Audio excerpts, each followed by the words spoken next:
အချစ်ဦးတွေအကြောင်းပြောပါတယ်ဆိုတော့ Joshua Van မပါလို့တဲ့ကျမကိုစိတ်ဆိုးနေကြတယ်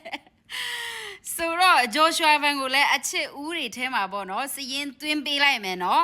တကူးတကရှာပြီးတော့သွင်းပေးလိုက်မယ်